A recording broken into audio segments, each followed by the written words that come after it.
Identification of fertilizer based on NPK levels using machine learning algorithms. Okay, first of all ఇప్పుడు వచ్చేసరికి components చూస్తున్నాం. So first of all ఇక్కడ components వచ్చేసరికి ఒక censor వచ్చేసరికి ఏమో ఎన్పీకే సెన్సార్, ఇంకోటి వచ్చేసరికి ఏంటంటే సాయిల్ మాయిశ్చర్ సెన్సార్, ఇంకోటి వచ్చేసరికి ఏంటంటే వైఫై అనమాట. ఓకేనా, ఇది వచ్చేసరికి ఏంటంటే బజర్. సో ఇదంతా వచ్చేసరికి పవర్ సప్లై బోర్డ్ అనమాట. ఇదంతా వచ్చేసరికి పవర్ సప్లై బోర్డ్. ఇందులో యూజ్ చేసుకున్న కంట్రోల్ వచ్చేసరికి ఆర్డినో యూనో కంట్రోలర్. ఓకేనా, ఇది వచ్చేసరికి ఎల్సిడి అనమాట, 60x2 ఎల్సిడి. సో ఇక్కడ ఫస్ట్ ఆఫ్ ఆల్ ఏం చేయాలంటే మనం పవర్ సప్లై ఇచ్చే ముందు ఇది సర్వర్లోకి డిపెండ్ అయిందన్నమాట. సో దీనికి పవర్ సప్లై ఇచ్చే ముందు మనం ఏం చేయాలంటే హాట్స్పాట్ ఉంది కదా, హాట్స్పాట్ క్రియేట్ చేయాలన్నమాట ఫస్ట్ ఆఫ్ ఆల్. సో ఇక్కడ నేమ్ వచ్చేసరికి ఐఓటీ సర్వర్, పాస్వర్డ్ వచ్చేసరికి ఐఓటీ సర్వర్ 123. ఓకేనా, ఆన్ చేసిన తర్వాత ఇక్కడ పవర్ సప్లై అయిపోయింది. పవర్ సప్లై ఇచ్చిన తర్వాత ఇక్కడ కనెక్టెడ్ డివైస్లో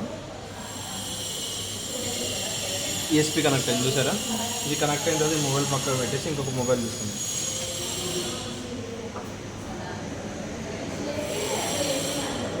ఇంకొక మొబైల్ తీసుకొని ఏం చేస్తారంటే వైఫై ఉంది, వైఫై ఆన్ చేయండి. వైఫై ఆన్ చేసి ఇందాక వైఫై తీసుకున్నాం కదా, దీని ఒక హాట్స్పాట్ దీనికి కనెక్ట్ అవుతుంది ఐఓటీ సర్వర్.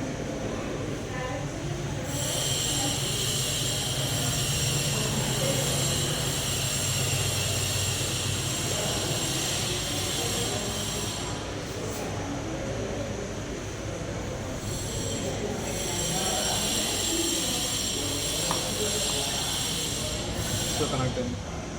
నెక్స్ట్ ఏం చేసి అంటే క్రోమ్లోకి వెళ్ళండి.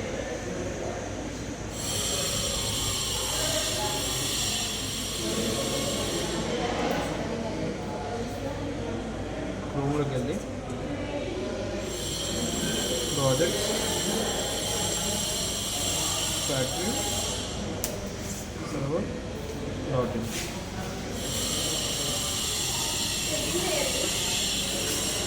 సో ఒక వెబ్ పేజ్ ఓపెన్ అయింది.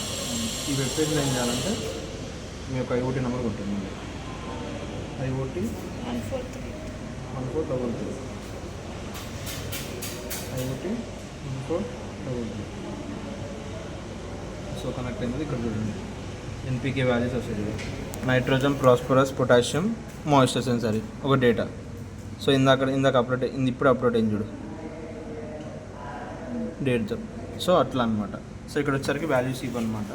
సో ఇది వచ్చేసరికి ఆల్మోస్ట్ మనకి సాయిల్ మాయిశ్చర్ సెన్సార్ డ్రై ఐడెంటిఫికేషన్కి, ఇంకోటి వచ్చేసరికి ఎన్పీకే సెన్సార్ అనమాట. సో ఎన్పీకే సెన్సార్ని యూజ్ చేసుకొని సాయిల్ యొక్క స్టెబిలిటీని కనుక్కుంటాం అనమాట. సో అలా యూజ్ చేస్తాం అనమాట.